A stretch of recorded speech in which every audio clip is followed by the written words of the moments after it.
সুপ্রিয় শিক্ষার্থীরা আসসালামু আলাইকুম। সবাইকে আজকের পর্বে স্বাগত জানাচ্ছি।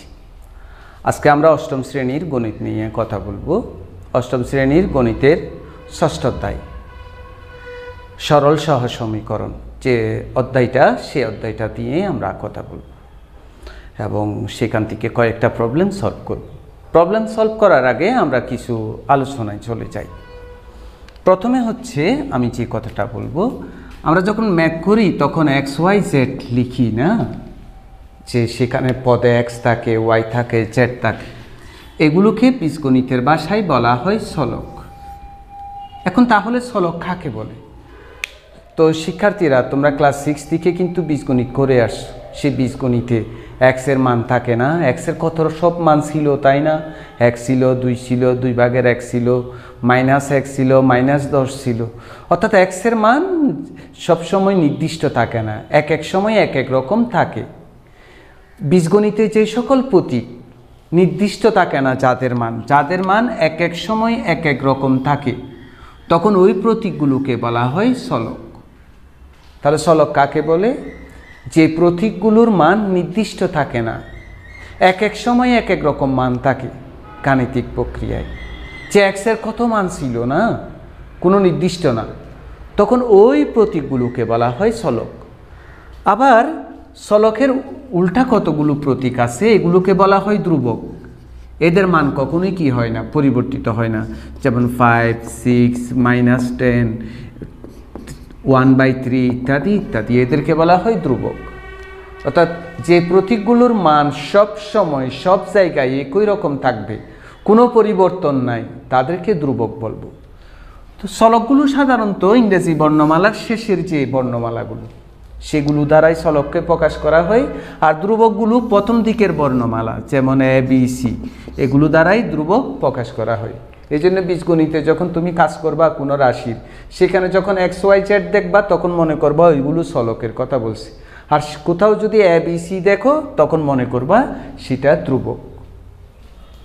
এখন আমরা আরেকটা ব্যাপার বুঝি, সমীকরণ।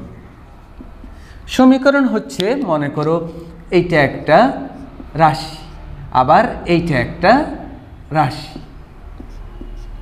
দুইটা রাশি কি দ্বারা যুক্ত হয়েছে? ইকুয়াল টু চিহ্ন দ্বারা যুক্ত হয়েছে। দুইটা রাশি যখন ইকুয়াল টু চিহ্ন দ্বারা যুক্ত হয়, তখন তাকে সমীকরণ বলে। অর্থাৎ দুইটা রাশি থাকবে, সেটা ইকুয়াল টু চিহ্ন দ্বারা যুক্ত হবে, তাকে সমীকরণ বলবো। আমরা আবার বলি, x + y একটা রাশি, 5 একটা রাশি, দুটোটা রাশি ইকুয়াল টু চিহ্ন দ্বারা যুক্ত হয়েছে, তখন তাকে আমরা সমীকরণ বলবো। তাহলে এই সমীকরণের চলক হচ্ছে কয়টা? দুইটা, একটা x একটা y। এবং এটাকে তাহলে আমরা এইরকম বলতে পারি না, এটাকে আমরা এইরকম বলতে পারি, দুই চলক বিশিষ্ট সমীকরণ বলতে পারি। দুই চলক বিশিষ্ট সমীকরণ। দুই চলক বিশিষ্ট সমীকরণ কেন? আমরা সপ্তম অধ্যায়ে, ক্লাস 7-এ কিন্তু এক চলক বিশিষ্ট সমীকরণের সমাধান করেছি। ক্লাস 6-এও কিন্তু এক চলক বিশিষ্ট সমীকরণের সমাধান করেছি। যেখানে চলক একটা থাকে, শুধু এক্স থাকে অথবা শুধু ওয়াই থাকে, সেটা এক চলক বিশিষ্ট সমীকরণ। আর যেখানে এক্স ওয়াই দুটোটা একসাথে থাকে, সেটা দুই চলক বিশিষ্ট সমীকরণ। এখন তাহলে এইটা হচ্ছে দুই চলক বিশিষ্ট একটা সমীকরণ। এখানে এক্সের পাওয়ার কত? 1, এখানে এক্সের পাওয়ার 1। এমনও হতে পারে এক্সের পাওয়ার 1 না হয়ে অন্যরকম হতে পারে, যেমন এইটা, এখানে এক্সের পাওয়ার কত? 2, কিন্তু এখানে এক্সের পাওয়ার কত? 1। চলকগুলোর পাওয়ার যখন 1 থাকে, তখন ওই ধরনের সমীকরণগুলোকে বলা হয় সরল সমীকরণ। তার মানে এটা দুই চলক বিশিষ্ট একটি সরল সমীকরণ। তাহলে সরল সমীকরণ কাকে বলে?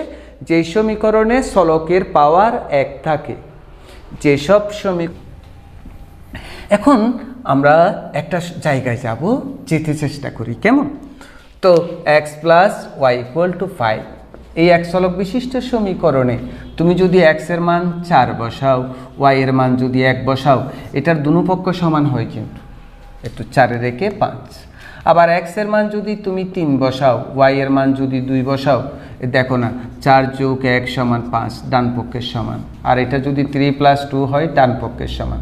আবার x এর মান যদি 2 বসাও, y এর মান যদি 3 বসাও, তখনও কিন্তু দুই পক্ষ কি হয়? সমান হয়। আবার x এর মান যদি 1 বসাও, y এর মান যদি 4 বসাও, তখনও কিন্তু দুই পক্ষ সমান হয়। তাই নয় শুধু এক্সের মান যদি 0 বসাও, ওয়াইয়ের মান যদি 5 বসাও তখনও হবে। এক্সের মান যদি -1 বসাও, ওয়াইয়ের মান যদি কি বসাও +6 বসাও, তখনও দুই পক্ষ কি হবে? সমান হবে।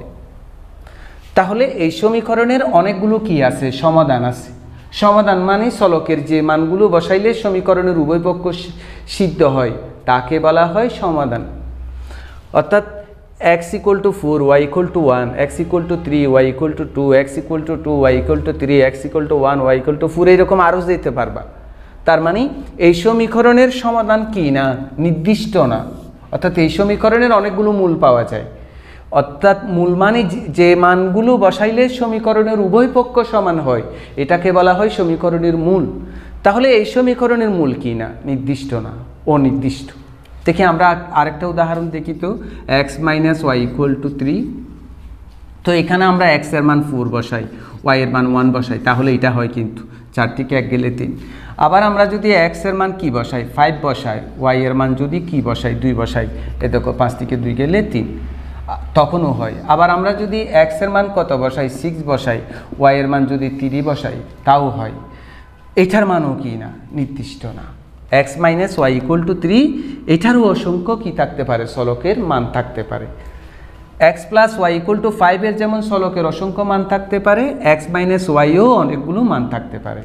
অর্থাৎ x + y এর সমাধানও নির্দিষ্ট না, x - y এর সমাধানও নির্দিষ্ট না। কিন্তু মজার ব্যাপার হলো আমরা যখন এই দুটোটাকে একসাথে নিব, এই দুটোটাকে যখন আমরা একসাথে নিব, তখন শুধু এই মানগুলো বসাইলে এই দুটোটা সমীকরণ একই সাথে কি হয়? মানে সিদ্ধ হয়, বাকিগুলোর জন্য না। হ্যাঁ, তুমি দেখো x এর মান 4, y এর মান 1 বসাইলে দুই পক্ষ সমান হয়েছে। x এর মান 4, y এর মান, এটাও আমরা এটাতে দেখি না। এটাতে x এর মান 4, y এর মান 1 বসাও, কত হয়েছে? 5। আবার x এর মান, এইটাতেও x এর মান 4 বসাও, y এর মান কত? তাহলে x = 4, y = 3 এর জন্য এটাও সত্য, এটাও সত্য, বাকিগুলোর জন্য না।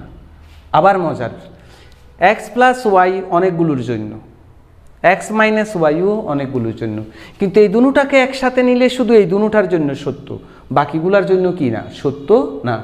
তখন এই দুটোটা সমীকরণকে, এই যে x + y = 5, x - y = 3, এই দুটোটা সমীকরণকে একত্রে কি বলবো? সরল সহ সমীকরণ। অর্থাৎ সরল সহ সমীকরণ মানে হলো এমন কতগুলো সমীকরণ যে সমীকরণে, অর্থাৎ দুইটা সমীকরণ থাকবে, সেই দুইটা সমীকরণ চলকের নির্দিষ্ট মানের জন্য উভয় পক্ষ কি হবে? সমান হবে। যেমন এটার x এর মান 4, y এর মান 5 বসাইলে এই দুটোটা সমান। সুতরাং আমাদেরকে বলছে কিন্তু সহ সমীকরণ, তার মানে এই চ্যাপ্টারটাতে এইরকম সমীকরণগুলোর কি বের করতে হবে? সমাধান বের করতে হবে। অর্থাৎ এইরকম সমীকরণগুলোর x এর মান, y এর মান বের করতে হবে।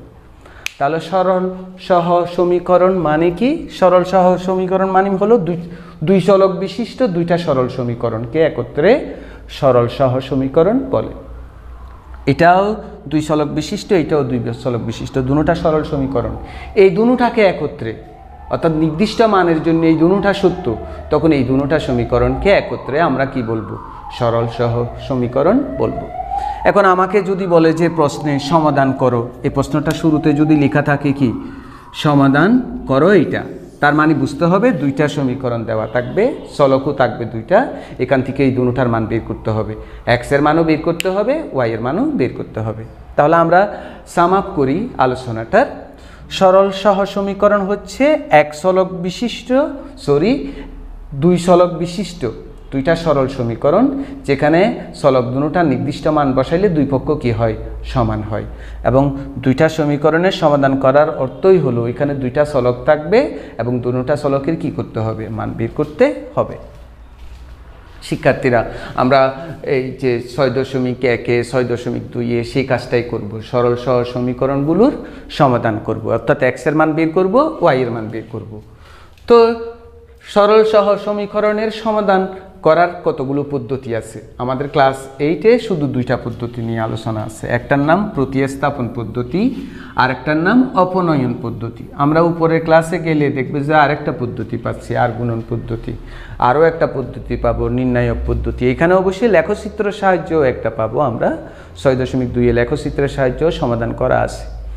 তো আমরা প্রথমেই শিখব প্রতিস্থাপন পদ্ধতিতে কিভাবে সরল সহজ সমীকরণগুলোর কি করে সমাধান করে। আমরা প্রথমেই শিখব প্রতিস্থাপন পদ্ধতি। পরীক্ষায় কিন্তু যদি প্রতিস্থাপন পদ্ধতিতে সমাধান করো বলে তাহলে প্রতিস্থাপন পদ্ধতিতে করতে হবে, যদি বলে অপনয়ন পদ্ধতিতে করো তাহলে অপনয়ন পদ্ধতিতে করতে হবে, যদি বলে যে লেখচিত্রের সাহায্যে করো তাহলে লেখচিত্রের সাহায্যে করতে হবে, আর যদি বলে যে শুধু সমাধান করো তাহলে যে কোনো এক পদ্ধতিতে করলেই হবে। প্রশ্ন দেখে আনসার করতে হবে। তো আমাকে যদি বলে প্রতিস্থাপন পদ্ধতিতে সমাধান করো তাহলে আমরা প্রতিস্থাপন পদ্ধতিতে করব। আমাকে যদি বলে অপনয়ন পদ্ধতিতে করো তাহলে অপনয়ন পদ্ধতিতে করব। আর আমাকে যদি কোনো পদ্ধতি বলে না দেয়, শুধু বলে সমাধান করো, শুধু সমাধান করো, তখন আমরা আমাদের ভালো আমরা যেটা মনে ইচ্ছা হয় সেটা ভাবে করে দিব। আমরা এখন শিখব কোন পদ্ধতি? প্রতিস্থাপন পদ্ধতি। তো প্রতিস্থাপন পদ্ধতিতে সমাধান করতে হলে তুমি সমীকরণগুলোকে নম্বর দিবা, যেমন এটাকে 1 নম্বর দিবা, এটাকে 2 নম্বর দিবা। যে কোনো পদ্ধতিতে সমীকরণের সমাধান করতে হলে তুমি আগে সমীকরণগুলোকে নম্বর দিবা, কারণ আমরা সমীকরণগুলো নিয়ে কাজ করব। তো নম্বর না দিলে কোনটা নিয়ে কাজ করতেছি সেটা তো বুঝবো না। সেই জন্য শুরুতে কাজ হবে নম্বর দিয়ে ফেলা, নাম্বারিং করা, 1 2। তাহলে 1 বললে আমরা বুঝবো এই সমীকরণের কাজ করতেছি, 2 বললে বুঝবো এই সমীকরণের কাজ করতেছি। প্রতিস্থাপন পদ্ধতির মূল কথা হলো চলক x কে তুমি y দিয়ে প্রকাশ করবা অথবা চলক y কে তুমি x দিয়ে প্রকাশ করবা। প্রথমে প্রতিস্থাপন পদ্ধতির 2টা স্টেপ। 1 নম্বর স্টেপ হলো চলক x কে y দিয়ে প্রকাশ করবা অথবা y কে x দিয়ে প্রকাশ করবা। তারপর চলক x কে যে তুমি y দিয়ে প্রকাশ করেছো সেই মানটা আরেকটা সমীকরণে বসাই দিবা, তখন দেখবা যে তুমি একটা চলকের মান পেয়ে গিয়েছো। কথাগুলো শুনতে কটমট বলে মনে হলেও আসলে কথাগুলো খুব সহজ। আমি কি বলছি? 1 নম্বর কাজ হবে যে কোনো একটা সমীকরণ থেকে x কে y দিয়ে প্রকাশ করা অথবা y কে x দিয়ে প্রকাশ করা। তবে যে কোনো একটা সমীকরণ থেকে নিলে হবে, কিন্তু আমরা যে কোনো একটা সমীকরণ থেকে নিব না। আমরা এমনভাবে নিব যেটা থেকে নিলে কি হয়, সহজ হয়। যেমন আমি 1 নম্বর সমীকরণে x আর y এর সাথে কিছু লাগানো নাই, কিন্তু দেখছো এখানে x এর সহগ a, y এর সহগ b, তাহলে তার মানে এখানে সাথে কিছু লাগানো আছে। এসে এটা নিয়ে ফেলা নিরাপদ, কারণ এটা xটা শুধু 1, ওইটাকে ডান পাশে পাঠাই দিলেই হলো। তো আমরা কি করছি, লিখতেছি সমীকরণ 1 হতে পাই। সমীকরণ 1 হতে পাই বলতে সমীকরণ 1 হতে আমরা x কে আলাদা করব। তবে তুমি চাইলে 2 কেও আলাদা করতে পারো। 1 কে যেমন আলাদা করা যায় 2 কেও আলাদা করা যায়। আমরা x কে আলাদা করব। তো xটা বামে রেখে বাকিটা ডানে নিয়ে যাব। y ডানে নিয়ে গেছি, প্লাসটা কি হয়ে গিয়েছে, মাইনাস হয়ে গিয়েছে। তাহলে x কে আমি এখন y দিয়ে প্রকাশ করলাম না। 1 নম্বর কাজ হবে x কে অথবা y কে, x কে y দিয়ে প্রকাশ করা অথবা y কে x দিয়ে প্রকাশ করা, যেটা করতে তোমার ভালো লাগে, যেটা করা সহজ সেটাই করব। তো আমি দেখলাম যে y ফাইটে গেলে মাইনাসটা প্লাস হয়ে যাবে, xটা থাকুক এই জন্য, তাহলে x কে কি দিয়ে প্রকাশ করলাম, y দিয়ে প্রকাশ করলাম। আচ্ছা শিক্ষার্থীরা, এটার মানে কি? এটার মানে কি দেখি আমরা বলি তো। এটার মানে হলো x কোথাও থাকলে সেই জায়গায় 2a + y লিখতে পারবো, তাই নয় কি? x = 2a + y। এটার মানে কি? x যদি কোথাও থাকে সেই জায়গায় আমরা কি লিখতে পারবো, 2a + y। তো এই x = 2a + y সেটা যেই সমীকরণ ব্যবহার করি নাই সেখানে বসাই দিব, 2 এ বসাই দিব। আর যদি এটা 2 থেকে x কে আলাদা করতাম তখন 1 এ বসাইতাম। যে কোনো একটা থেকে আলাদা করা যাবে, 1 থেকেও আলাদা করা যাবে, 2 থেকেও আলাদা করা যাবে। তবে আমরা এমন একটা থেকে নিব যেটা থেকে নেওয়া খুব সহজ। তো এখন কি করছি আমরা, x = 2a + y সেটা সমীকরণ 2 এ বসাচ্ছি। সমীকরণ 2 এ বসালে পাই, সমীকরণ 2 এ বসালে পাই। শিক্ষার্থীরা 2 এ বসালে কি হয়, আমরা 2টা আগে লিখে ফেলি একটু করে। x + py = a² + b²। এই যে এখানে x আছে, এই x এর জায়গায় এইটা বসাই দিব। আমরা বুঝতে চেষ্টা করি। এই যে এক্স আছে, এই এক্সের জায়গায় এটা বসবে, অর্থাৎ এটা ঠিক থাকবে। একটা ব্র্যাকেট দিব, এই যে এক্সের জায়গায় এটা বসবে, কি বসবে 2a + y + by is equal to a square plus b square. খুবই সহজ। এখন দেখছো সব ওয়াই আলা হয়ে গিয়েছে। তো সব ওয়াই আলা হয়েছে মানে কি, এখান থেকে তুমি ওয়াই এর মান বের করে ফেলতে পারবা। তো ওয়াই এর মান বের করে ফেলতে পারলে এখানে এক্স এর মানও বের করতে হবে, ওয়াই এর মানটা তুমি এখানে ফেরত দিবা, তখন এক্স এর মানও পেয়ে যাবা। কাজ করি, তো এর সাথে 2a গুণ করলে 2a স্কয়ার হয়, এর সাথে ওয়াই গুণ করলে ay হয়, plus by equals to a square plus b square. আমরা তো ওয়াই এর মান বের করবো, সেই জন্য ওয়াই বিশিষ্ট পদগুলো বামে রাখবো, বামে রেখে সাথে কমনও নিয়ে ফেলবো। এই দুটা থেকে কিন্তু ওয়াই কমন যায়, ওয়াই কমন গেলে এখানে থাকে, এখানে কি থাকে বি। সুপ্রিয় শিক্ষার্থীরা, এইটাকে আমরা ডানে নিয়ে যাব, এটা বামে রাখার দরকার নাই। তো এটাকে যখন আমরা ডানে নিব তখন কি হবে, প্লাসটা মাইনাস হবে। এখন কি হয় আমরা একটু করে দেখি। ওয়াই ঠিক আছে, আমরা এস প্লাস এ প্লাস বি লিখলাম। এখানে কি হয় শিক্ষার্থীরা, পি স্কোয়ারটা আগে লিখি। টোয়াইস এ স্কোয়ার থেকে এ স্কোয়ার গেলে স্কোয়ার, বড়টার আগে মাইনাস আসছে সেজন্য মাইনাস। তো আমরা কি করব, এখানে বি আগে পড়ে না, তো এটাকেও আমি সেভাবে সাজাবো যে বি আগে লিখব, এ পরে লিখব। এটা বীজগণিতের স্কোয়ার মাইনাস বি স্কোয়ারের সূত্রে পড়েছে না, যে এ প্লাস বি ইন্টু এ মাইনাস বি। সেই সূত্রটা আমরা এখানে প্রয়োগ করব। কি প্রয়োগ করব, B plus A into B minus A. তো আমরা তো ওয়াই এর মান বের করব, তাই নয় কি?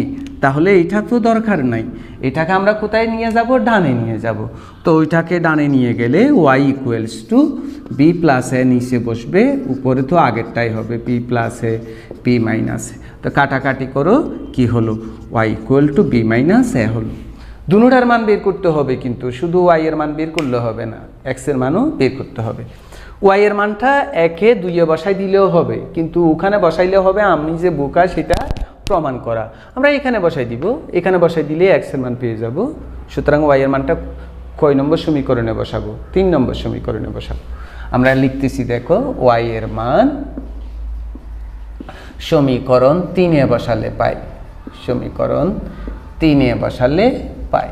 শিক্ষার্থীরা 3-এ বসালে কি হয়, এক্স ইকুয়াল টু, আমরা আগে এটা একটু লিখে ফেলবো সবসময়, এটা লিখে ফেললে মানটা বসানো তোমার জন্য সহজ হবে, অনেকের আবার বুঝতে একটু অসুবিধা হয়ে যেতে পারে।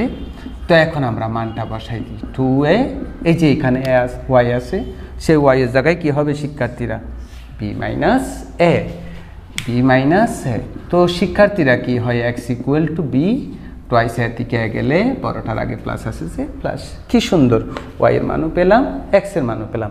তবে এই রেজাল্টটা একটা ক্রমজোর দিয়ে লিখতে হয়। আমরা সপ্তম অধ্যায়ে যে সেট পড়েছি, সেই সেটে একটা টার্ম আছে, এটার নাম হলো ক্রমজোর। ক্রমজোর ইউজ করে রেজাল্টটা সমাধানে লিখতে হয়। সেটা আবার কীরকম, সেটা কোনো ব্যাপারেই না, সেটা এইরকম শিক্ষার্থীরা। আমি সহজভাবে বলি, তুমি 5 ব্র্যাকেট দিবা, এক্স ওয়াই লিখবে আগে, এটার মানে এক্স এর মান আগে, ওয়াই এর মান পরে। ওইদিকেও 5 ব্র্যাকেট দিবা, আগে এক্স এর মানটা লিখে দিবা, বি প্লাস এ কমা দিবা, তারপরে ওয়াই এর মানটা লিখবা, ওয়াই এর মানটা হচ্ছে বি মাইনাস এ। তুমি এই প্রবলেমটা দেখার পর আরেকবার দেখো, দেখবে যে এই চ্যাপ্টারটা তোমার কাছে প্রতিস্থাপন পদ্ধতিটা এত সহজ লাগবে, অনেক বেশি সহজ। সুপ্রিয় শিক্ষার্থীরা, এরপর আমরা যেটা করব সেটা হচ্ছে 8। এটাও কিন্তু প্রতিস্থাপন পদ্ধতি। আমরা পদ্ধতিটার নাম কিন্তু মনে রাখবো, কোন পদ্ধতিতে, প্রতিস্থাপন পদ্ধতি। প্রতিস্থাপন শব্দের অর্থ কি আসলে? প্রতিস্থাপন শব্দের অর্থ হলো, মনে করো এই জায়গায় একটা কি আছে, বাল্ব আছে। এখন এই বাল্বটা সরিয়ে যদি সেই জায়গায় আরেকটা বাল্ব বসানো হয়, এটাকে বলা হয় প্রতিস্থাপন। অর্থাৎ প্রতিস্থাপন মানে একটা কিছু থাকবে, সে একটা কিছুর জায়গায় আরেকটা কিছু বসিয়ে দেওয়া, এটাকে বলা হয় প্রতিস্থাপন করা। অর্থাৎ একটা যদি লাইট থাকে, সেই লাইটটা সরিয়ে দিয়ে ওই জায়গায় যদি আমরা আরেকটা লাইট বসিয়ে দিই, সেটাই হলো প্রতিস্থাপন করা। তো আমরা কি করতেছি, এক্সকে ওয়াই দিয়ে প্রকাশ করতেছি, তার মানে এক্সের জায়গায় ওই ওয়াইটা ওয়াই দিয়ে যে মানটা সেটা বসাচ্ছি, তাহলে একটা জায়গায় একটা প্রতিস্থাপন করতেছি না। এই জন্য এই পদ্ধতিটার নাম কি পদ্ধতি, প্রতিস্থাপন পদ্ধতি। তো চলো আমরা এটাও প্রতিস্থাপন পদ্ধতিতে কি করতে যাই, সমাধান করতে চাই। তো এটা করতে হলে যথারীতি এটাকে আমরা আবার নম্বর দিয়ে ফেলি। আমরা সবসময় ইকুয়েশনের সমাধান করার সময় ইকুয়েশনগুলোর নাম্বার দিব, যাতে আমরা বুঝি যে এটা কোন সমীকরণের কাজ করছি। তো এখানে কিন্তু দুটোটা সমীকরণেই প্রায় দেখতে একই রকম, শুধু এক্সের সাথে লাগানো সহগগুলো ভিন্ন ভিন্ন। তো তুমি যে কোনো একটা সমীকরণ থেকে এক্সকে অথবা ওয়াইকে কী করে ফেলবে, প্রথমটার মতো আলাদা করে ফেলবে। তো আমি এক্সকে আলাদা করতেছি 1 নম্বর সমীকরণ থেকে। দেখো তো কীরকম, সমীকরণ 1 হতে পাই, সমীকরণ 1 হতে পাই। এই 1 হতে ডিয়ার স্টুডেন্টগুলো আমরা এক্সকে আলাদা করব, এই এক্সকে আলাদা করব। কেমন? এই এক্সকে আলাদা করব, এই এক্স এইটাকে আলাদা করব। তাহলে আমরা কি করতেছি, এক্স সমান সমান এইটাকে ডানে পাঠাচ্ছি, ডানে পাঠাইলে প্লাসটা কি হয়ে গেল, মাইনাস। এই যে, অথবা তোমার যদি খুব কঠিন লাগে যে এইটা, তাহলে তুমি প্রথমেই সমীকরণটা লিখো, X minus P Y equal to A B লিখে। এখন তো আমরা এক্সকে আলাদা করব, তাহলে এক্স বিশিষ্ট পদটা বামে থাকুক, ওইটা ডানে চলে যাক, ওইটা ডানে চলে যাবে, মাইনাসটা কি হবে, প্লাস। আমরা কিন্তু এইখানে এক্স এইটাকে পুরাটাকে আলাদা করে ফেলব। ডিয়ার স্টুডেন্টগুলো একটু শিখি আমরা। এক্সের সাথে এর সম্পর্ক কিন্তু গুণের, তো একে যখন আমরা ডানে পাঠাবো তখন বি এর সাথে এর সম্পর্ক হবে ভাগের, সেই জন্য এটা নিচে চলে যায়। এখানেও ঠিক তাই হবে, এটা এই পুরাটার নিচে চলে যাবে। তো এই পুরাটার নিচে যখন চলে যাবে, এর নিচে বসবে। এক্সের সাথে এর সম্পর্ক গুণের, এর সাথে সম্পর্ক হবে ভাগের। আমরা 5-এর সাথে 4-এর সম্পর্ক ভাগের, এটাকে এইভাবে লিখি না, 5/4। এটাও ঠিক সেরকম, এটার সাথে এটার সম্পর্ক ভাগের হবে ওই পাশে গেলে, এই জন্য নিচে নেমে যাই। এটাকে আমরা ধরি কত নম্বর ইকুয়েশন, 3। কেন? আমাদের এক্স পুরাটাই আলাদা হয়ে গেল, অর্থাৎ x সমান ওয়াই বিশিষ্ট একটা পদ পেলাম। এখন এই এক্স ইকুয়াল টু এত, এটা আরেকটা সমীকরণে বসাবো। এটা তো আমরা 1 নম্বর সমীকরণ ব্যবহার করে পেয়েছি, আমরা 2 নম্বর ব্যবহার করি নাই, সেখানে বসাবো। অর্থাৎ আমরা এখন কি করতেছি, X equal to A B plus B Y by A, সেটা সমীকরণ 2-এ বসাবো। সমীকরণ 2-এ বসালে পাই, 2-এ বসালে পাই। তো আমরা প্রথমে 2 নম্বর সমীকরণটা একটু লিখে ফেলবো, যাতে আমাদের মান বসাতেও সমস্যা হয়ে না যায়। তো বি ঠিক এই এক্সের জায়গায় এইটা বসবে, বি ঠিক থাকবে।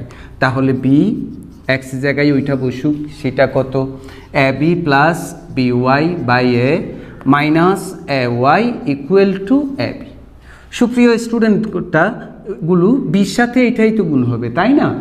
হ্যাঁ, এই বি এর সাথে এই পুরার লবের সাথে গুণ হবে। তো গুণ দিয়ে পেলি, বি এর সাথে এ গুণ করলে এ বি স্কয়ার, বি এর সাথে বি গুণ করলে বি স্কয়ার ওয়াই, নিচে এ হলো minus A y equals to A B. সুপ্রিয় স্টুডেন্টগুলো, এ ওয়াই এর নিচে কিন্তু 1 আছে, আমরা লসাগু বের করতেছি।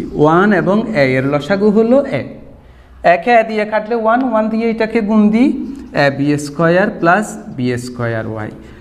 একে 1 দিয়ে ভাগ দিলে একে এ দিয়ে গুণ দিই, A square Y equals to A B. তো শিক্ষার্থীরা, এ বির নিচে কি আছে, 1 আছে।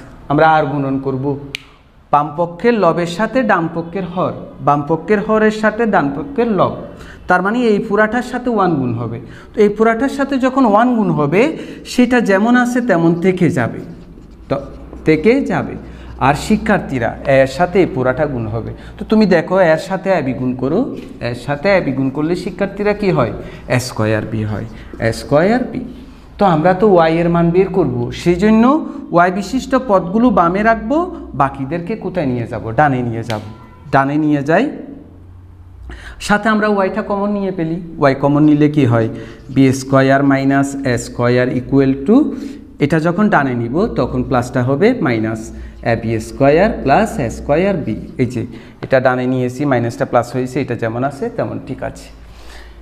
সুপ্রিয় শিক্ষার্থীরা, তোমরা নিশ্চয়ই বুঝতেছো, এটা একটা বীজগণিতের সূত্রে পড়ছে। কিসের সূত্রে পড়ছে, বি প্লাস এ ইন্টু বি মাইনাস। এখন আমরা এখানে একটু মনোযোগী হোক। এই দুটোটা থেকে প্রথমে এ কমন যাবে, কারণ এখানে স্কয়ার আছে, এখানে এ আছে। এই দুটোটা থেকে বি কমন যাবে, কেননা এখানে বি আছে, এখানে বি স্কয়ার আছে। তাহলে দুটোটা থেকে কি কমন যায়, এ বি, এবং সাথে মাইনাসও কমন যায়। এখন তুমি এ বি কমন নিয়ে পেলে, তো এ চলে গেল, বি স্কয়ার থেকে বি চলে গেলে আরেকটা বি থাকবে। আর যেহেতু এটা ব্র্যাকেটের আগে মাইনাস, এই পদটাকে তুমি ব্র্যাকেটের ভিতর ঢুকাবা, তখন এই প্লাস চিহ্নটা কি হয়ে যাবে? মাইনাস। তো তুমি বি কমন নিয়ে ফেলছো, এ স্কোয়ার থেকে এ কমন নিয়েছো, আরেকটা এ থাকবে। তো আমরা তো ওয়াই এর মান বের করব শিক্ষার্থীরা, তাহলে এই পুরাটা কোথায় চলে যাবে? ডানে চলে যাবে। ডানে চলে যাবে মানে এর সাথে সম্পর্ক বাগের হবে, তার মানে এইটার কোথায় বসবে? নিচে বসবে। তো নিচে বসলে কি হয়? Minus A B into B minus A by B plus A B minus A. আমরা কাটাকাটি করি, কাটাকাটি করলে ওয়াই ইকুয়ালস টু কী পাইলাম? Minus A B by B plus A. অর্থাৎ আমরা ওয়াই এর মান বের করলাম। এবার আমাকে এক্স এর মান বের করতে হবে। তো কী করবো? ওয়াই এর মানটা এখানে পরে ফেরত দিব। ওয়াই এর মানটা এখানে ফেরত দিলেই আমরা কার মান পেয়ে যাব? এক্স এর মান পেয়ে যাব। তাহলে আমরা ওয়াই এর মান কোথায় বসাবো?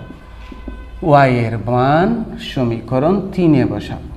সমীকরণ 3-এ বসালে পাই। সমীকরণ 3-এ বসালে কি পাচ্ছি আমরা একটু করে দেখি। সমীকরণ 3-এ y equals to x equals to ab plus by by a। তো কি হয়? বা x equals to ab b, এইখানে y আছে না, সেই y এর জায়গায় এই পুরাটা বসবে। পুরাটা বলতে কি? Minus ab by b plus a সহ। তো minus ab by b plus a। আমরা একটু কুল মাথায়, ঠান্ডা মাথায় কাজটা করব, তাহলেই হয়ে যাবে। তো এখন কি হয় স্টুডেন্টগুলো? দেখি তো, x ইকুয়াল টু ab। তো শিক্ষার্থীরা, প্লাসের সাথে মাইনাস গুণ করলে কত? মাইনাস। তো অ্যাবির সাথে বি গুণ করলে AB square, B plus A, নিচে কত? এ। শিক্ষার্থীগুলো, এবি এর নিচে কি আছে? 1 এবং বি প্লাস এর লসাগু কত? বি প্লাস এ। তো বি প্লাস একে 1 দিয়ে ভাগ দিলে বি প্লাস এ, এটাকে এবি দিয়ে গুণ দিই, বি প্লাস এ। আবার শিক্ষার্থীরা, এখানে মাইনাস আছে, মাইনাস, এটাকে এটা দিয়ে ভাগ দিলে 1কে এটা দিয়ে গুণ দিই বাই এ, বা এক্স ইকুয়াল টু। এখন আরেকটু কাজ করব আমরা, এ বি প্লাস এ কি হয়? এস এ বি স্কোয়ার, তারপর শিক্ষার্থীরা প্লাস এ স্কোয়ার বি, এই যে A B square A square B minus A B square. তো আমরা দেখতেছি এটা কাটাকাটি গিয়েছে যে, হ্যাঁ, একটা প্লাস একটা মাইনাস কি গিয়েছে? কাটাকাটি গিয়েছে। তাহলে কি থাকছে? X equal to A B plus A, উপরে থাকছে ডিয়ার স্টুডেন্ট কত? A square B. এখন কি করব? এটা ঠিক থাকবে, এটা গুণ হয়ে উল্টে যাবে, এটা নিচে কি আছে? 1 আছে। তাহলে এইরকম হয় না? X equal to A square B B plus A গুণ এ, সরি 1 উপরে এ নিচে, 1 উপরে, এটা কাটাকাটি করলে কি থাকে? A B. তাহলে এক্স ইকুয়াল টু কত? A B by B plus A. তাহলে ডিয়ার স্টুডেন্টগুলো, আমরা রেজাল্ট কীভাবে লিখব? এই তো রেজাল্ট হবে এক্স ওয়াই। প্রথমে এক্স এর মান বসাবে এ বি বাই বি প্লাস এ, বিয়োগ কার মান বসাবে? ওয়াই এর মান বসাবে। ওয়াই এর মান কত? Minus A B by B plus A. তাহলে আমরা কি বুঝতেছি যে প্রতিস্থাপন পদ্ধতি হলো হয় এক্সকে না হয় ওয়াইকে কি করে ফেলা? আলাদা করে ফেলা। এক্সকে আলাদা করা মানে এক্স বামে থাকবে, ওয়াই সংখ্যা সব ডানে চলে যাবে, তারপর ওই মানটা যেই সমীকরণ ব্যবহার করি না ওখানে বসিয়ে দিব, তারপর সলবটা একই রকম হয়ে যাবে, ওইটার মান বের হয়ে যাবে, ওই মানটা আবার 3 নম্বরে বসাই দিব, বাকিটার মান পেয়ে যাব। এটাই হলো প্রতিস্থাপন পদ্ধতির আসলেই কি কথা, মূল কথা। এরপরে শিক্ষার্থীরা আমরা 10 নম্বর বেছে নিয়েছি। 10 নম্বরটা দেখলেই তোমার মাথা কটমট কটমট কটমট করবে, স্যার ভগ্নাংশ ভগ্নাংশ, কিন্তু এটা অনেক সহজ, জটিলতার ভিতর কি সরলতা লুকায়িত। দেখো কত সহজে আমরা করব এটা। তো আমরা নম্বর দিয়ে দিয়েছি 1 নম্বর ও 2 নম্বর। হ্যাঁ, প্রতিস্থাপন পদ্ধতিতেই করব। পদ্ধতিটার নাম কিন্তু মনে রাখবো, কি পদ্ধতি? প্রতিস্থাপন পদ্ধতি। এটা একেবারে আমি আনন্দের সাথে বলছি কেন যে সহজ, আসলেই সহজ। তো প্রতিস্থাপন পদ্ধতির মূল বক্তব্য কি? এক্সকে অথবা ওয়াইকে কি করে ফেলা? আলাদা করে ফেলা। তবে সবসময় একেবারে এক্সকে জোরসে ঠেলাই, শুধু এক্সকে ওয়াইকে এমন না, মাথা কাটাবা মাঝে মাঝে। কেন মাথা কাটাবা? দেখো তো, দেখছো এখানে 1/x আছে, এখানে 1/x আছে, তো তুমি 1/xকে আলাদা করবা। এক্সকে আলাদা করার দরকার নাই আমার, কারণ 1/x এখানে বসাই দিতে পারবো। তার মানে আমি কি বলতে চাচ্ছি, এই মজাটা নিবে না, হলে এক্সকে আলাদা করবে, অনেক লম্বা হয়ে যাবে। কি রকম বলতেছি, সমীকরণ 1 হতে পাই, আমি কি বলছি একটু দেখো তো, 1 হতে পাই 1/x plus 1/y equal two 5/6। তো তুমি দেখছো না এখানে 1/x আছে, তো 1/x-কে আলাদা করলেই তো হয়। x-কে আলাদা করার কি দরকার শুধু শুধু? হ্যাঁ, আমি কেন x-কে আলাদা করতাম, 1/x-এর জায়গায় এটা বসাই দিব। সুতরাং এখানে কি করবে না, x-কে আলাদা করবে না, তবে x-কে আলাদা করলেও হবে, কিন্তু কি হবে, লম্বা হবে আর কি। তোমার করতে ভালো লাগলে করো, কোনো অসুবিধা নেই। এখন আমরা কি করব, 1/x equal to 5/6 minus 1/y সমীকরণ কোথায় বসাচ্ছি, 2-এ। সমীকরণ 2-এ বসালে পাই। তো 2-এ বসালে পাই, 2-এ বসালে কি হয়, আমরা আগে 2 নম্বর সমীকরণটা লিখি, 1/x minus 1/y equal to 1/6। এই যে এখানে 1/x আছে, এই 1/x এটার জায়গায় এটা বসাই দিব। কি বসাবো deer স্টুডেন্টগুলো, 5/6 minus 1/y minus 1/y সমান 1/6। ব্যাপারগুলোকে সিম্পলভাবে নাও, সহজভাবে নাও, তাহলেই সহজ হবে। আমরা 5/6-কে ডানে পাঠিয়ে দিই, minus 1/y minus 1/y equal to 1/6 minus 5/6। আচ্ছা আচ্ছা, তুমি বলো তো x plus X equal to কী লিখবা, 2x। আচ্ছা, মাইনাস এক্স থাকলে কি লিখবা দেখি বলো তো, কেন স্যার মাইনাস 2x লিখবো আর কি। তো এখানে তুমি লসাগু করতে যাও কেন, 1/y দুটাই আছে, তো দুটোটা যোগ করলে মাইনাস টু 1/y হয়েছে আর কি, একটা দুইটা হয়েছে, মাইনাস আছে মাইনাস, লসাগু করার কোনো দরকার নাই।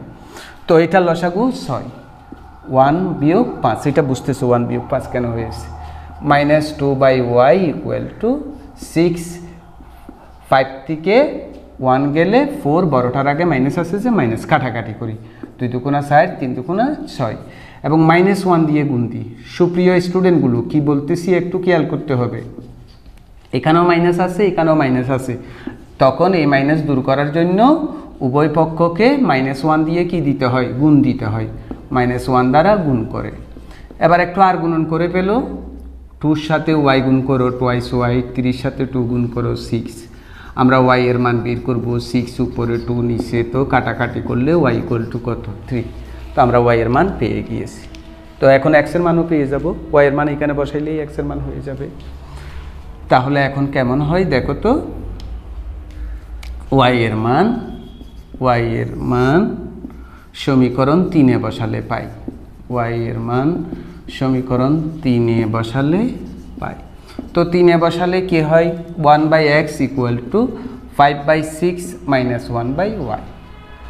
তো শিক্ষার্থীরা কি হয়, 1/x 5/6, y এর জায়গায় কত, 3। তো লসাগু বের করি, 1/x 6 এবং 3 লসাগু 6, 6-কে 6 দিয়ে ভাগ দিও 1, 5, 6-কে 3 দিয়ে ভাগ দিলে 2, 2। শিক্ষার্থীরা কি হলো, 1/x ইকুয়াল টু 3/6, 5 থেকে 2 গেলে 3। আমরা কাটাকাটি করি, 1/x ইকুয়াল টু 1/2, কীভাবে, 3 দুগুণা 6, সুতরাং x এর সাথে 1 গুণ করো, 1 এর সাথে 2 গুণ করো। তো রেজাল্ট লেখার সময় কীরকম লিখতে বলছিলাম, first bracket x y, x এর মান কত, x এর মান হচ্ছে 2, y এর মান 3। এটাই হবে আনসার আর কি। নির্ণয় তুমি সুন্দর করে লিখবে, নির্ণয়ের সমাধান ইকুয়াল টু এত ইকুয়াল। তো সবাই যে এত ধৈর্য ধরে ক্লাসটা দেখেছো, সেই জন্য তোমাদের সবাইকে অসংখ্য ধন্যবাদ। আগামী পর্বগুলো তোমরা দেখবে এরকম প্রত্যাশা করছি। সবাই ভালো থাকো, সুস্থ থাকো, আল্লাহ হাফেজ।